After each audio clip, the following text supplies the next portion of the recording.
think that metaphysical naturalism is so contrary to reason and experience as to be absurd. And in the following arguments, the first premise in every case is taken from Dr. Rosenberg's own book. According to Dr. Rosenberg, if naturalism is true, I cannot think about anything. That's because there are no intentional states. But 2, I am thinking about naturalism, from which it follows 3, therefore, naturalism is not true. So if you think that you ever think about anything, you should conclude that naturalism is false. Second, the argument from meaning. According to Dr. Rosenberg, if naturalism is true, no sentence has any meaning. And he says that all the sentences in his own book are in fact meaningless. But premise 2, premise 1 has meaning. We all understood it. And therefore it follows that 3, naturalism is not true. Third, argument from truth. According to Dr. Rosenberg, if naturalism is true, there are no true sentences.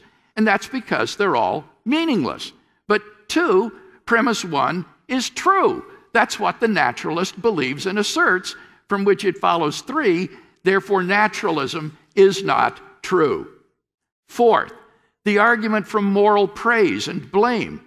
According to Dr. Rosenberg, if naturalism is true, then I am not morally praiseworthy or blameworthy for any of my actions, because, as I said, on his view, objective moral values and duties do not exist. But 2, I am morally praiseworthy and blameworthy for at least some of my actions. If you think that you've ever done something truly wrong or truly good, then you should conclude that 3, therefore, naturalism is not true. Fifth, the argument from freedom. According to Dr. Rosenberg, if naturalism is true, I do not do anything freely. Everything is determined. But 2, I can freely agree or disagree with premise 1, from which it follows 3, therefore, naturalism is not true. Sixth, the argument from purpose. According to Dr. Rosenberg, if naturalism is true, I do not plan to do anything. But 2, I planned to come to tonight's debate. That's why I'm here.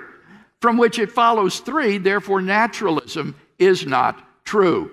Seventh, the argument from enduring. According to Dr. Rosenberg, if naturalism is true, I do not endure for 2 moments of time. But 2, I have been sitting here for more than a minute. If you think that you're the same person who walked into the room tonight, then you should agree that 3, therefore naturalism is not true.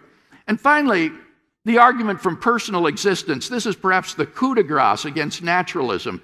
According to Dr. Rosenberg, if naturalism is true, I do not exist. He says there are no selves, there are no persons, no first-person perspectives. But 2, I do exist. I know this as certainly as I know anything, from which it follows, therefore, naturalism is not true. In a word, metaphysical naturalism is absurd. And notice that my argument is not that it is unappealing.